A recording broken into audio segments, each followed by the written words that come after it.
उपस्थित संत वृंद, भक्त बंधु, पत्रकार बंधुओं, भगवान परशुराम का प्रादुर्भाव 14वें मनवंतर के 28वें तेता में होता है। 1,79,76,307 वर्ष पूर्व भारत भूमि पर भगवान परशुराम का प्रादुर्भाव होता है। तत्कालीन सत्ता में सहस्त्रार्जुन जैसा सम्राट विराजित था।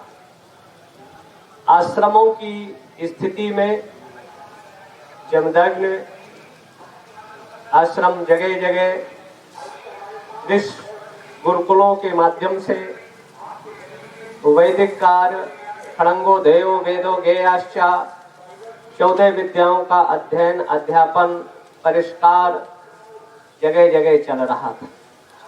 एक समय सहस्त्रार्जुन जमदग्नि के आश्रम पर पधारते 10,000 सैनिकों के साथ।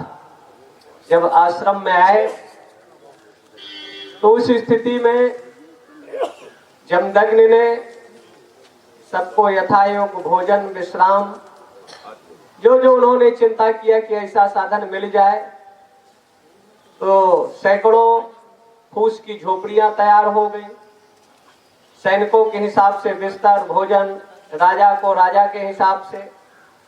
प्रातः काल वो गया, ऋषि जमदग्नि को प्रणाम किया और प्रणाम करने के बाद कहता है, महाराज आपकी इस झोपड़ी में कुछ दिखता नहीं, ये सब कहां से उपलब्ध हुआ? तो उन्होंने कहा, मैंने ब्राह्मी चेतना ब्रह्म गायत्री की साधना के माध्यम से ये गाय हमको उपलब्ध हुई है और गाय से जो जो भी हम याचना करते हैं, कामना करते हैं, वो हमको उपलब्ध हो जाता है। तो राजा ने कहा, ये आश्रम में रहने के लिए नहीं है, ये राज दरबार में रहना चाहिए और गाय को लेकर त्रेता में संघर्ष होता है। सत्ता के मद में बदांध स्वार्थांध सहस्त्रार्जुन ने आश्रम पर अटैक किया। 27 तरह की प्रजातियां गाय ने अपने कोख से उत्पन्न किया और उनके 10,000 सैनिक राजा को घायल करके भागने के लिए विवश कर दिया। अंततः गत्वा चुपके से आता है, छिप कर आता है और परशुराम के पिता और ये शक्ति सहस्त्रार्जुन को दत्तात्रेय के वरदान से प्राप्त होती, जिसमें उन्मत्त होकर सत्ता का काम है गाय की रक्षा करना, धर्म की रक्षा करना, ना कि गायों का कत्लेआम कराना। और यही स्थिति जब त्रेता में निर्मित होती है तो आश्रम प्रणाली, तब संत हथियार उठाने के लिए विवश होते हैं। तब आश्रम प्रणाली में 48 तरह की प्रशिक्षण का दत्तात्रेय, जमदग्नि, तत्कालीन 28 ऋषियों ने गुरुकुल प्रणाली को प्रारंभ किया और 48 तरह के अस्त्र शस्त्रों का प्रशिक्षण निर्माण गुरुकुलों में प्रारंभ हुआ, जो चला आ रहा था। लगभग 1836 में जिसका आधार लेकर अंग्रेजों ने भारत में पहले अगर आक्रमण किया तो गुरुकुलों में ही किया, जहां 927 आचार्यों को बंदी बनाया गया। और केरल के प्रायः विद्यालय बंद कर दिए गए, गुरुकुल प्रणाली। और अगर गुरुकुलों से संस्कृत निकाल दिया जाए तो भारत में कुछ बचता नहीं। ये अंग्रेजों और मिशनियों का षड्यंत्र होता है। और ऐसी परिस्थिति में ये परशुराम का स्थान, अखाड़ा, परशुराम ही एक पहला अवतार था जो अन्याय, अनाचार, दुराचार, पापाचार के विरुद्ध हथियार उठाकर सत्ता के विरुद्ध लड़ने का संघर्ष होता है। परिणाम उनके पिता की हत्या हो जाती है, उनके आश्रम में लूटपाट होती है सत्ता के संरक्षण में। तो जो सच, न्याय, धर्म और सनातन धर्म की बात करेगा तो उनके आश्रमों पर आक्रमण होगा, लूटने का प्रयास होगा। वो पहले भी सत्ता करती थी, आज भी प्राय कर रही है। ऐसी परिस्थिति में ये स्थान सुरक्षित हो, संरक्षित हो और परशुराम के आन शान मान मर्यादा पठन पाठन, परशुराम के बारे में ज्यादा जानकारी चाहिए या उपासना के बारे में चाहिए तो परशुराम कल्प तंत्र का स्वाध्याय करना चाहिए। मराठी में परशुराम यशोगाथा लगभग 500 पृष्ठों में संचालित है। परशुराम का एक उपन्यास भी है।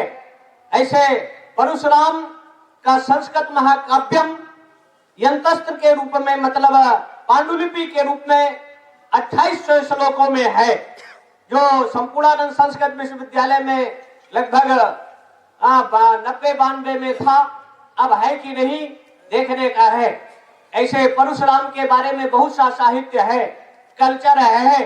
परशुराम को समग्र जानने की आवश्यकता है और परशुराम के मूल्यों, मान्यताओं, आदर्शों को, परशुराम कोई जाति अगर देखा जाए तो अरुणाचल और नागालैंड, जहां मकर संक्रांति को वहां मेला लगता है, परशुराम कुंड है। लगभग 5 लाख लोग परशुराम को श्रद्धा अर्पण करते हैं उस कुंड में स्नान कर। और अगर देखें हम केरला, तो केरला में भी परशुराम का स्थान है। भारत के विभिन्न क्षेत्रों में परशुराम स्थापित और प्रतिष्ठित थे। परशुराम और गणेश का भी युद्ध होता है। भगवान शिव का वरदान पाकर परशुराम भी कम उत्पात नहीं मचाए। कैलाश में जब प्रवेश करना चाहा तो गणेश का युद्ध होता है और गणेश के एक दंत पर प्रहार करते हैं, दंत टूटता है, भयानक युद्ध होता है। भगवती आदिशक्ति जगतजम्मा पराम्बा ने परशुराम को श्राप देना चाहा। भगवान शिव का वहां प्रादुर्भाव होता है, कहते हैं ये भी तुम्हारा पुत्र गजानन है और ये भी पुत्र है। तब सती ने, पराम्बा ने परशुराम को अनुग्रह करो शांत रहने का संदेश दिया था। प्रवेशावतार के रूप में और मानस आदि में विभिन्न जगहों पर परशुराम का महिमा वर्णन है। लेकिन अगर देखा जाए तो कश्यप पर पुराण बनाया गया, मत्स्य पर पुराण बनाया गया, बाराह पर पुराण बनाया गया। लेकिन जो कुछ विकृत मानसिकता है तो इनसे भी गए गुजरे परशुराम नहीं थे। लेकिन तत्कालीन जो लेखक थे, लेखनी चलाने वाले, उन्होंने परशुराम पर पुराण बनाना अपनी उस विकृत मानसिकता का परिचय दिया था। आज की विषम परिस्थितियों में परशुराम को हमको जानना होगा, समझना होगा और जो अन्याय, अनाचार, दुराचार करता है उसके विरुद्ध हर व्यक्ति को हथियार उठाने की जरूरत है। धर्म का आधार है, धर्मस्य जगतस्य विश्वस्य जगतः प्रतिष्ठा, विश्व की प्रतिष्ठा का आधार धर्म है। धर्म अनादि है, शाश्वत है, चिरस्थायी है और धर्म का कभी अंत नहीं होता। लेकिन धर्म देश काल परिस्थिति के अनुसार परिवर्तन और परिष्कार होता रहता है। अष्टादश पुराणेषु व्यासस्य वचनद्वयम् परोपकाराय पुण्याय पापाय परिपीडनम्। ऐसी विषम परिस्थितियों में धर्म सदैव समाज का नेतृत्व और मार्गदर्शन किया है। लेकिन भारत का वर्तमान प्रधानमंत्री साहस और योग्यता का परिचय देकर मंदिरों का, चाहे विश्वनाथ का कॉरिडोर हो, चाहे अयोध्या भगवान राम के मंदिर का शिलान्यास या दक्षिण भारत में रामानुजम की 250 फुट से ज्यादा मूर्ति का अनावरण, ये अच्छे संकेत है। मतलब राम राज्य की ओर अग्रसर है। बेईमानों का एक तरह से परिष्कार और उनका संशोधन का समय है, उनके अंत का समय है। इसलिए समय के आधार पर आपको अपनी उपासना, आराधना, साधना बढ़ाने की जरूरत है। और ये परशुराम का स्थान यहाँ था, है और यावत चंद दिवाकर रहेगा। इस पर षड्यंत्र करने वाले, कपट कलेवर का भेष धारण करने वाले कुछ तथा कथित चंद काल नेमियों से भी सावधान और एक तनियों से भी सावधान रहने की जरूरत है। ये साधु का भेष बनाकर हनुमान जी जैसे ज्ञानी को त्रेता में काले नेम ने भ्रमित किया था, तो ये न्यायपालिका को भ्रमित कर सकते हैं।